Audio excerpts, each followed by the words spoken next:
नमस्कार, खबर समय जगत में आपका स्वागत है। मैं हूं आपके साथ अंकिता और आइए अब खबरें देखते हैं विस्तार से। भोपाल राजधानी के रविंद्र भवन में अखिल भारतीय कुर्मी क्षत्रिय महासभा मध्य प्रदेश इकाई का प्रदेश स्तरीय सम्मेलन आयोजित किया गया। इस मौके पर पूर्व मुख्यमंत्री कमलनाथ ने कहा कि युवाओं का भविष्य पूजा पाठ करने से नहीं सुधरेगा, निवेश से बनेगा। प्रदेश के युवा का भविष्य एक बड़ी चुनौती है, यह देश के भविष्य है। उनके रोजगार की व्यवस्था करनी होगी। 20 साल पहले के युवा और आज के युवा में बहुत अंतर है। आज का युवा व्यवसाय के लिए तरस रहा है, रोजगार के लिए तड़प रहा है।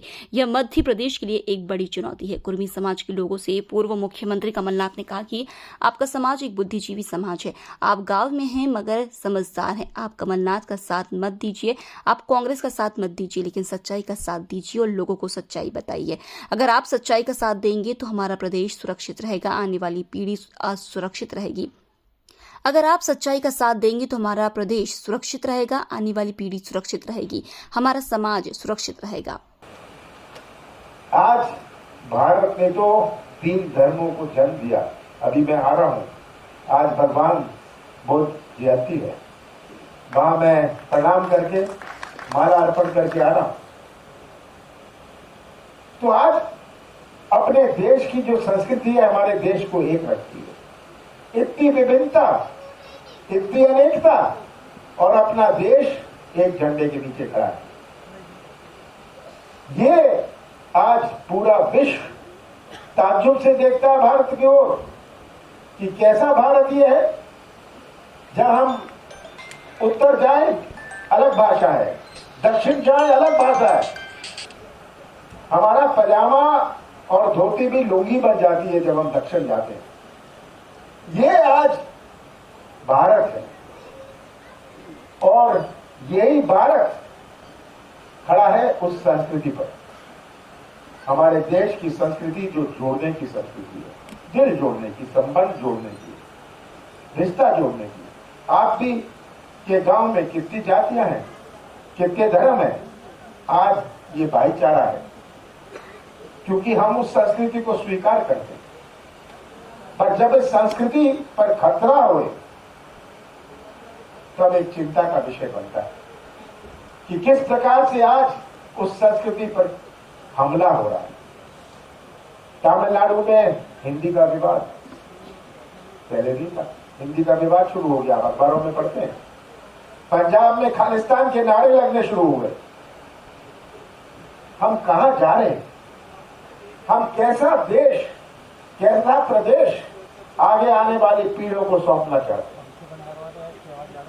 आप सब समाज के केवल सदस्य नहीं है, पर आप समाज के रक्षक भी और आप उस संस्कृति के भी रक्षक हैं।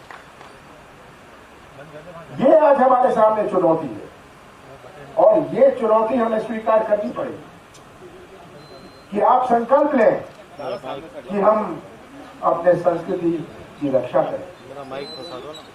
जैसे विवाद इन्होंने शुरू कर लिया धर्म के आधार पर, अब जाति के आधार पर हो जाएगा, क्या होगा? यह हमें सोचने की बात है। हमारा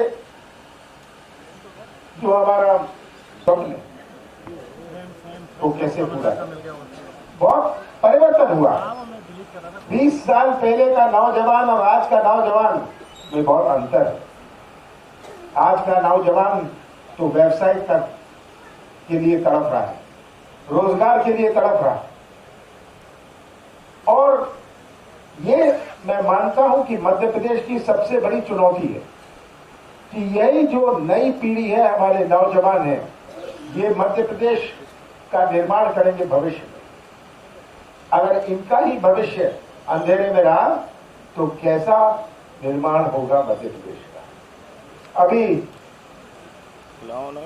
जाति मतगणना की बात हुई, इससे मैं सहमत हूं। मैंने तो ये बहुत समय पहले कहा था कि मध्य प्रदेश में जाति मतगणना होनी चाहिए। 55% हमारे ओबीसी पिछड़ा वर्ग है मध्य प्रदेश में, 55%। और आप 27% के लिए तड़प रहे हैं। ये कितना बड़ा अन्याय है।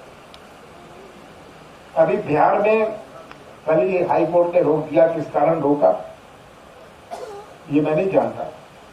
पर जब हमने 27% आरक्षण दिया था, आपने कोई आंदोलन नहीं किया था, आपने कोई सम्मेलन नहीं किया था। ये हमारा वचन था, सामाजिक न्याय का वचन था। कोर्ट में गया मामला, और एक बात मैं आपको बताना चाहता हूं, कौन गया कोर्ट में? जो व्यक्ति कोर्ट में गया उसका वकील कौन था?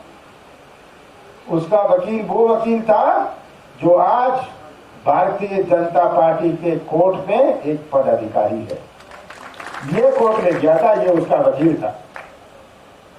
तो उनकी नियत आप समझ लीजिए, इनकी नियत पहचान लीजिए।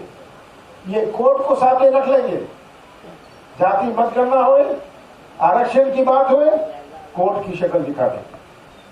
आज हमें अपना देश पहचानना है।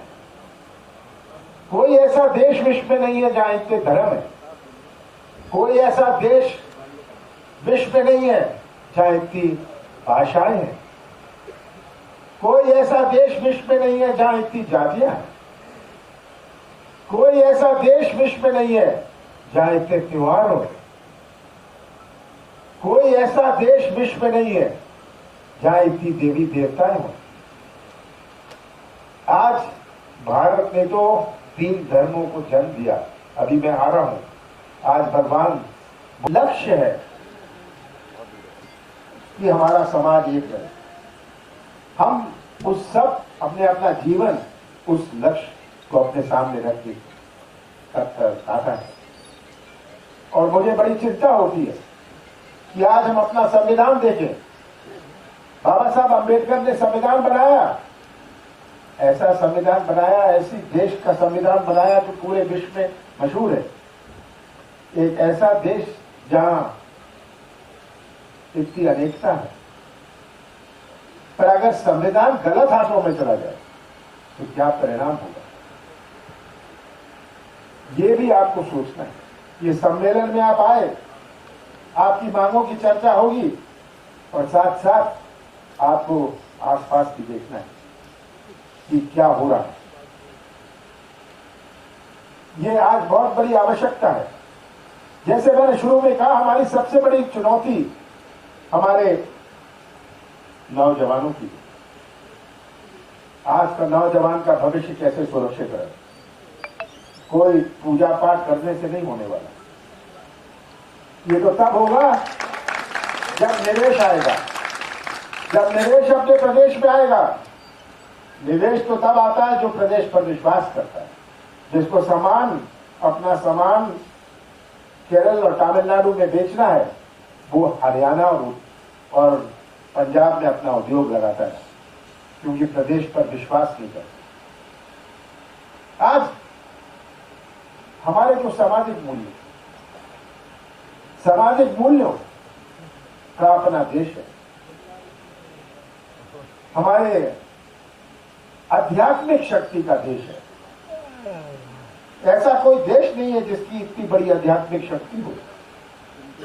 हम मिलिट्री शक्ति नहीं है, हम आर्थिक शक्ति नहीं है, पर हम आध्यात्मिक शक्ति तो है। आज ये हमारा देश है। और आप सबको इन सब बातों के बारे में भी सोचना है कि हम अपने सामाजिक मूल्यों को किनारे रख के पूरा एक व्यवस्था बना ले भ्रष्टाचार की। माननीय कमलनाथ जी, माननीय राष्ट्रीय अध्यक्ष जी तथा सभी हमारे सम्मानित छत्तीसगढ़ नौजवान साथियों, मार्गदर्शकगण एवं रेडियो, मैं इतना ही कहना चाहता हूँ, स्वागत करना चाहता हूँ कमलनाथ जी का कि तुम गरीब के प्रबल सारथी, तुम गरीब के प्रबल सारथी, तुम प्रदेश के चंदन, यह प्रदेश है तुम्हें समर्पित, स्वीकारो अभिनंदन, स्वीकारो अभिनंदन। आदरणीय कमलनाथ जी के बारे में 2 बात कहना चाहता हूँ। बहुत कम ऐसे लोग होते हैं, प्यासा तो कुएं के पास जाता है, लेकिन बहुत कम ऐसे लोग होते हैं जिनके पास कुआं बन करके वो जाए और ये कहे कि हम तुम्हें कुछ देना चाहते हैं। उस हैसियत के हैं आदरणीय कमलनाथ जी, और इस प्रदेश में हमारे नेता रहे माननीय अर्जुन सिंह। जिन्होंने समझा है कि इस देश का किसान, इस प्रदेश का पिछड़ा, इस प्रदेश का गरीब, यही हमारी सबसे बड़ी ताकत है जो खून और पसीना बहा करके प्रदेश को बनाता है। और उनका मानना है कि जब तक मेहनत करने वाले लोगों का विश्वास मजबूत नहीं होगा तब तक कोई देश प्रगति और विकास नहीं कर सकता है। इस दिशा में जो उन्होंने काम किया है आप सबके सामने है। चाहे पिछड़े वर्ग को आरक्षण जहां मध्य प्रदेश में महाजन आयोग बना करके अर्जुन सिंह ने दिया था, वो 14% आरक्षण को 27% करने का काम माननीय कमलनाथ जी ने किया। कौन गया था कहने के लिए, मांगने के लिए? लेकिन उन्होंने सोचा कि पिछड़े वर्ग के लिए आरक्षण जरूरी है, इनका हक अधिकार है। उन्होंने सत्ता के कुर्सी पर बैठते ही 27% आरक्षण किया था। और उन्होंने जाना था कि किसान हमारे देश का अन्नदाता है, यही धरती का सीना चीर करके अन्न पैदा करता है, तब जाकर के पेट भरता है। उन्होंने प्रदेश के 22 लाख किसानों का कर्जा माफ किया था, इसके लिए कोई माफ करने के लिए नहीं गया था। यहाँ के जो हमारे नौजवान है, बेरोजगार है, कोई माफ करने के लिए नहीं गया था। लेकिन उन्होंने सोचा कि हमारे जो गरीब पिछड़े वर्ग के किसान के बेटे हैं उनको नौकरी मिलना चाहिए, स्थानीय उद्योगों में स्थान मिलना चाहिए। उन्होंने घोषणा किया था कि हम 70% जो है पिछड़े वर्ग और गरीब के बेटों को नौकरी देंगे और वो स्थानीय लोगों को देंगे। ऐसा नहीं कि दूसरे प्रदेश के लोग आकर के हमारे प्रदेश की प्रतिभाओं को दमन करेंगे। ये काम माननीय कमलनाथ जी ने किया है। तो मैं केवल इतना प्रार्थना करना चाहते हैं कि आज हमें आपको संगठित होने की जरूरत है। ये कर्मवीर समाज है और जब तक संगठित नहीं होंगे, एक साथ नहीं देंगे, तब तक काम बनने वाला नहीं है। तो इस समाज को संगठित होने की जरूरत है। और दूसरी सबसे बड़ी जरूरत ये है कि पहचान करने का तरीका बदलना हो, प्रतिभाओं को दमन करेंगे। ये काम माननीय कमलनाथ जी ने किया है। तो मैं केवल इतना प्रार्थना करना चाहते हैं कि आज हमें आपको संगठित होने की जरूरत है। ये कर्मवीर समाज है और जब तक संगठित नहीं होंगे, एक साथ नहीं देंगे, तब तक काम बनने वाला नहीं है। तो इस समाज को संगठित होने की जरूरत है। और दूसरी सबसे बड़ी जरूरत ये है कि पहचान करने का तरीका बदलना होगा।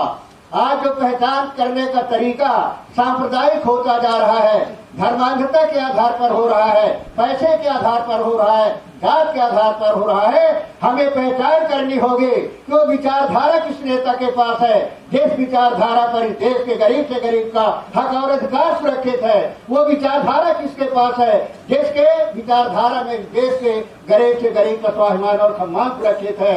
अगर उस विचारधारा को मजबूत करने का प्रयास करेंगे तो निश्चित रूप से प्रदेश को एक नई दिशा मिलेगी, नई शक्ति मिलेगी। और वो विचारधारा के पूर्ण करने वाला वर्तमान में जो नेता है आदरणीय कमलनाथ जी है, जो कभी झुकते नहीं, कभी डरते रहे, उन्हें किसी की परमिशन की जरूरत नहीं होती है। जो उन्होंने महसूस कर लिया, ठान लिया, इस प्रदेश के पिछड़े वर्ग के लिए, इस प्रदेश के गरीब के लिए, इस प्रदेश के किसान के लिए, वो करने में उन्हें कोई नहीं रोक सकता है। हमारे बीच में ऐसे नेता है, मैं उनका समर्थन करता हूँ।